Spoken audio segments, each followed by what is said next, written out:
Hello everyone, so hi, this is Saurabh Raina. इस video में मैं आपसे CUET की स्ट्रेटेजी शेयर करूंगा फॉर केमिस्ट्री एंड बायोलॉजी। मैं आपको बताऊंगा कि किस तरह के जो क्वेश्चंस है ना CUET में पूछे जाते हैं, कैसे हमें पढ़ाई करनी है, कौन कौन से रिसोर्सेज हमें फॉलो करने हैं ताकि हम सिलेबस जल्दी कंप्लीट कर पाए। तो मैं आपको कंप्लीट स्ट्रेटेजी बताऊंगा जिसे अगर आपने फॉलो किया तो डेफिनेटली आपके केमिस्ट्री और बायोलॉजी में अच्छे मार्क्स आएंगे। अगर हम बात करें CUET की तो ये है कॉमन यूनिवर्सिटी एंट्रेंस टेस्ट। तो इसमें आप डिफरेंट यूनिवर्सिटी में ना एडमिशन ले सकते हो, जैसे central, state, deemed university, private institute में भी आप एडमिशन ले सकते हो। इसे कंडक्ट करता है NTA, नेशनल टेस्टिंग एजेंसी, और ये एक कंप्यूटर बेस्ड टेस्ट होता है। मतलब ये जो टेस्ट है ये ऑनलाइन होता है। अगर हम बात करें टेस्ट की तो इसमें ना 3 सेक्शन होता है, section 1A, section 2 and section 3। अगर हम सेक्शन 1A की बात करें तो इसमें 13 लैंग्वेज होता है, जिसमें से आपको एक लैंग्वेज सिलेक्ट करना होता है। 50 क्वेश्चंस आपको 60 मिनट्स में करने होते हैं। 50 क्वेश्चंस कंपलसरी होते हैं। सेकंड है डोमेन स्पेसिफिक, क्योंकि हम साइंस स्टूडेंट्स की बात कर रहे हैं। अगर आपने मैथ लिया तो आप PCM लोगे, और अगर आपने बायो लिया तो आप PCB लोगे,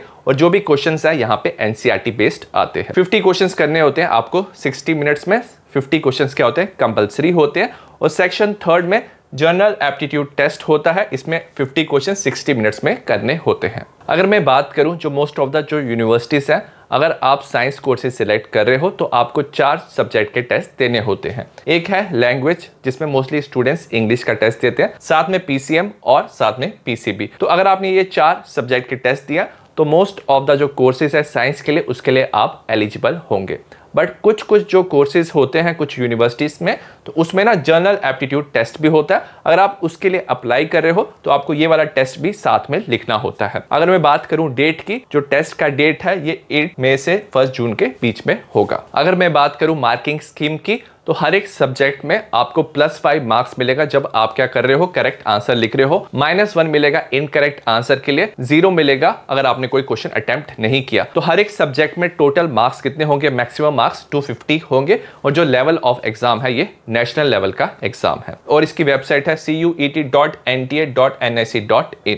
अगर आप यूनिवर्सिटी की इंफॉर्मेशन पता करना चाहते हो तो आप वेबसाइट पे आ सकते हो। तो यहाँ पे आपको यूनिवर्सिटीज दिखाई देगा, आपको क्लिक करना है। तो यहाँ पे central, state, deemed, private, other government institute सब कुछ आपको यहाँ पे दिखाई देगा। तो आप यहाँ पे क्लिक कर सकते हो। जैसे सेंट्रल यूनिवर्सिटी में आपने क्लिक किया तो आपको यहाँ सारी सेंट्रल यूनिवर्सिटी दिखाई दे जाएगी। आप कोई भी यूनिवर्सिटी में अगर आप क्लिक करोगे तो यहाँ पे आपको PDF मिल जाएगा। तो यहाँ से आप सारी इंफॉर्मेशन जो है वो पता कर सकते हो डिफरेंट कोर्सेज की। नेक्स्ट हम बात करेंगे DU में एडमिशन लेने के लिए क्या क्राइटेरिया चाहिए डिफरेंट कोर्सेज में। जैसे अगर आप BSc ऑनर्स बॉटनी कर रहे हो तो इसमें फिजिक्स केमिस्ट्री के साथ बायो चाहिए and any one language. BSc honours zoology कर रहे हो तो फिजिक्स केमिस्ट्री के साथ बायो के साथ एनी वन लैंग्वेज। अगर आप BSc ऑनर्स केमिस्ट्री कर रहे हो तो आपको फिजिक्स केमिस्ट्री के साथ मैथ चाहिए, any one language. BSc honours physics कर रहे हो तो फिजिक्स केमिस्ट्री के साथ मैथ्स, एनी वन लैंग्वेज। ये जो PDF है मैं टेलीग्राम पे शेयर कर लूंगा, वहां पे आप ये डिटेल देख सकते हो। CUET के स्कोर से ना आप BTech भी डिफरेंट यूनिवर्सिटीज में कर सकते हो। जैसे अगर हम बात करें सेंट्रल यूनिवर्सिटीज की तो इसमें डिफरेंट BTech कोर्सेज हैं। जैसे दिल्ली यूनिवर्सिटी में क्लस्टर इनोवेशन सेंटर में आप BTech कर सकते हो IT एंड मैथमेटिकल इनोवेशन में। इसमें केमिस्ट्री, मैथ्स और फिजिक्स की रिक्वायरमेंट है। BHU में भी आप क्या कर सकते हो, BTech कर सकते हो थ्रू CUET। तो BTech कर सकते हो डेयरी टेक्नोलॉजी, BTech कर सकते हो फूड टेक्नोलॉजी में। फिजिक्स, केमिस्ट्री और मैथ्स की यहाँ पे रिक्वायरमेंट है। तो डिफरेंट जो सेंट्रल यूनिवर्सिटी है इसमें भी आप BTech कर सकते हो। PDF आपको टेलीग्राम पे मिल जाएगा, वहां से आप ये देख सकते हो। सिमिलरली स्टेट यूनिवर्सिटी में जैसे गुरु गोविंद सिंह इंद्रप्रस्थ यूनिवर्सिटी, इसमें भी BTech कर सकते हो। और बाकी भी स्टेट यूनिवर्सिटी में आप CUET के स्कोर से BTech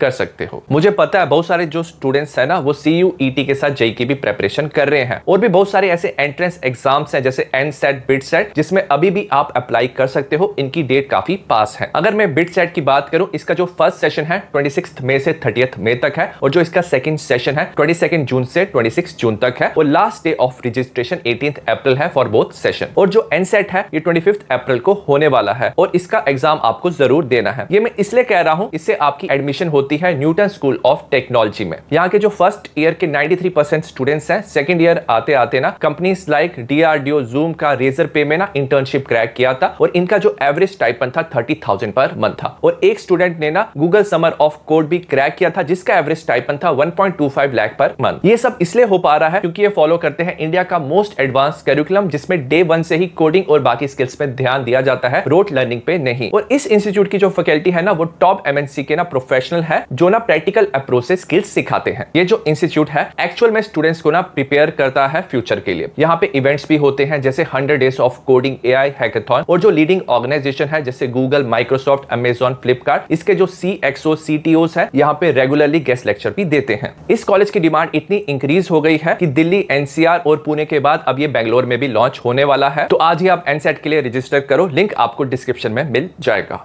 नेक्स्ट हम बात करेंगे केमिस्ट्री की। जो केमिस्ट्री है इसमें आपको 50 क्वेश्चंस मिलेंगे 60 मिनट्स में, तो टोटल ये 250 मार्क्स का है। इसका जो लेवल है मॉडरेट से डिफिकल्ट होगा क्योंकि कॉम्पिटिटिव एग्जाम है, तो हर साल जो लेवल है वो थोड़ा इंक्रीज होगा। NCERT आपको अच्छे से फॉलो करनी है। तो इसमें ना आपको स्पीड के साथ एक्यूरेसी की रिक्वायरमेंट होती है। तो अगर देखा जाए ना तो आपको 72 सेकेंड्स मिलेंगे पर क्वेश्चन। और केमिस्ट्री ना काफी स्कोरिंग होता है, अगर आपने अच्छे से पढ़ाई की ना तो इजिली आप 40 से ज्यादा क्वेश्चन ना सॉल्व कर सकते हो। ट्राई करना 40 से 45 तक जो क्वेश्चन है आपको वो ठीक करने हैं, तभी आपको जो अच्छा कोर्स है वो मिलने के हाई चांसेस होंगे। नेक्स्ट हम बात करेंगे सिलेबस की। केमिस्ट्री का जो सिलेबस है वो सिमिलर है जैसे बोर्ड का सिलेबस था। टोटल 10 चैप्टर है, 3 फिजिकल केमिस्ट्री के, 2 इनऑर्गेनिक के और 5 ऑर्गेनिक के चैप्टर। अगर देखा जाए जो ऑर्गेनिक है इसका ऑलमोस्ट जो वेटेज है वो 50% होता है, तो इसमें ना 50% क्वेश्चन पूछे जाने के चांसेस है अराउंड 25। वेयर एज अगर इनऑर्गेनिक की बात करें तो ये 20% इसका अराउंड वेटेज होता है, तो इसमें अराउंड ना 10 क्वेश्चन पूछे जाएंगे। वेयर एज फिजिकल केमिस्ट्री में 30% वेटेज होता है, तो अराउंड 15 क्वेश्चन यहाँ पे पूछे जाएंगे। और जो न्यूमेरिकल्स है अराउंड 4-5 क्वेश्चन वो पूछ सकते हैं। अगर हम फिजिकल केमिस्ट्री के PYQ की बात करें ना तो कुछ क्वेश्चन है काफी यहाँ पे इजी दिए होते हैं, जैसे लिमिटिंग मोलर कंडक्टिविटी हमें H2O का पता करना है, इलेक्ट्रोलिसिस ऑफ NaCl, तो प्रोडक्ट ऑफ इलेक्ट्रोलिसिस से काफी क्वेश्चन आते हैं, तो ये क्वेश्चन बहुत बार रिपीट होते हैं।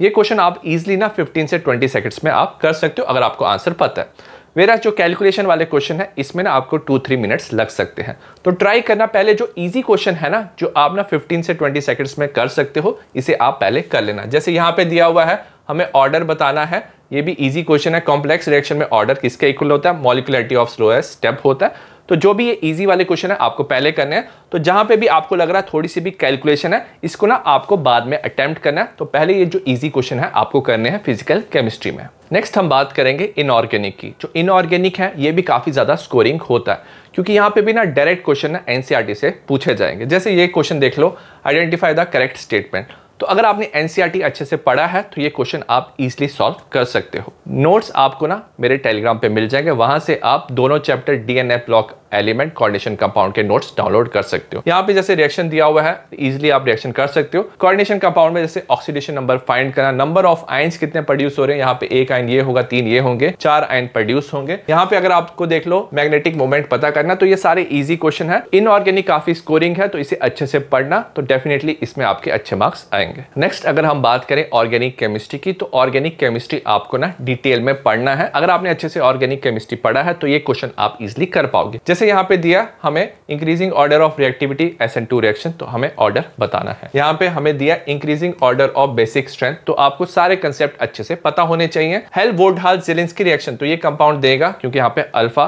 कार्बन पे अल्फा हाइड्रोजन प्रेजेंट है। Increasing order of acetic strength, तो अगर आपने ऑर्गेनिक अच्छे से पढ़ा हुआ है तो आपके हाई स्कोर करने के ज्यादा चांसेस होंगे। नेक्स्ट हम बात करेंगे हाउ टू स्टडी केमिस्ट्री। क्योंकि आपको बाकी सब्जेक्ट भी पढ़ने होते हैं तो आप 2 दिन में एक चैप्टर कवर कर सकते हो, तो अराउंड 20 डेज में आप केमिस्ट्री का पूरा सिलेबस कंप्लीट कर सकते हो। आपको ना मेनली NCERT पढ़ना है, तो NCERT बेस्ड मैंने नोट्स बनाए हुए हैं, टेलीग्राम से आप वो डाउनलोड कर सकते हो हर एक चैप्टर के। इसमें हर एक चीज NCERT की कवर्ड है, साथ में इंटेक्स और एग्जाम्पल भी मिल जाएंगे। मैंने देखा ऑर्गेनिक केमिस्ट्री में इंटेक्स क्वेश्चन भी बहुत बार पूछे गए हैं PYQ में, तो आपको ये भी अच्छे से पढ़ना है। साथ में आप वन शॉट देख सकते हो, नहीं तो क्विक रिवीजन का वीडियो देख सकते हो। ऑर्गेनिक की प्लेलिस्ट ऑर्गेनिक के लिए आप देख सकते हो, तो ऐसे आप पूरा अच्छे से केमिस्ट्री कवर कर सकते हो। उसके बाद ना जब आप चैप्टर पढ़ लेते हो तो हर एक चैप्टर के लिए आपको ना एटलीस्ट 50 MCQs पढ़ने हैं। मैंने ऑलरेडी एक वीडियो बनाया हुआ है जिसमें मैंने 300 MCQs कवर किए हुए हैं, ये बोर्ड के लिए था, तो ये आपको हेल्प करेगा प्रैक्टिस के लिए। हर एक चैप्टर के आपको एटलीस्ट 30 यहाँ पे MCQs मिल जाएंगे, इसका लिंक मैं डिस्क्रिप्शन में दे दूंगा। उसके बाद आपको क्या करना है, जब आपने एमसीक्यूज कर लिया, उसके बाद आप एनसीईआरटी एग्जाम्पलर से भी एमसीक्यूज प्रैक्टिस कर सकते हो, नहीं तो आप एक बुक भी खरीद सकते हो CUET के लिए, जहां से आप और भी एमसीक्यू प्रैक्टिस कर सकते हो। बट एटलीस्ट आपको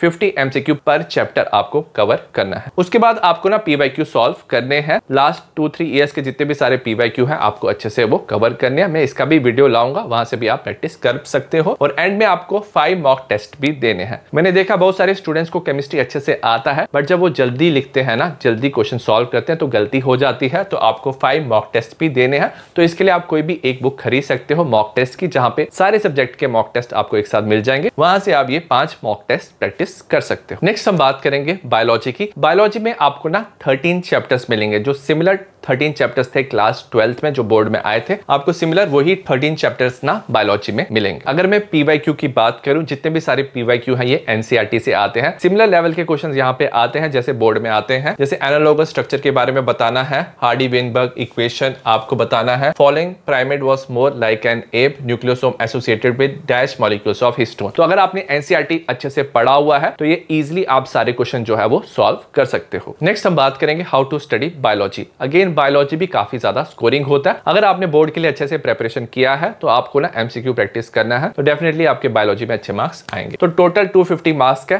50 क्वेश्चंस में आपका गोल होना चाहिए कि एटलीस्ट आपके ना 45 क्वेश्चंस करेक्ट हो। NCERT अच्छे से फॉलो करना है तो आप मेरा क्विक रिवीजन का वीडियो देख सकते हो। आपको PDF जो नोट्स है वो मेरे टेलीग्राम पे मिल जाएंगे, वहां से डाउनलोड करके आप पूरा NCERT अच्छे से कवर कर सकते हो। क्योंकि अभी अभी आपने बायोलॉजी का एग्जाम दिया तो एक दिन में आप एक चैप्टर कवर कर सकते हो। अराउंड 50+ MCQ आपको हर एक चैप्टर के कवर करने हैं। बहुत सारे स्टूडेंट्स नीट भी दे रहे होंगे तो आप सिमिलर क्वेश्चन की प्रैक्टिस कर सकते हो, जैसे नीट वाले क्वेश्चन है सिमिलर आप 50+ क्वेश्चन प्रैक्टिस कर सकते हो। उसके बाद आपको PYQ भी प्रैक्टिस करना है, इसका भी मैं वीडियो ले आऊंगा। और एंड में आपको 5 मॉक टेस्ट देने हैं बायोलॉजी के लिए। तो ऐसे आप क्या कर सकते हो, अराउंड 13 डेज में, एक दिन में एक चैप्टर करोगे तो 13 डेज में पूरा बायोलॉजी आप कंप्लीट कर सकते हो। आई होप आपको समझ आया हो कि कैसे हमें केमिस्ट्री और बायोलॉजी के लिए प्रिपेयर करना है फॉर CUET। अगर आपको कोई भी सजेशन है वीडियो के लिए आप कमेंट सेक्शन में लिख सकते हो, मैं डेफिनेटली वो वीडियो बनाऊंगा।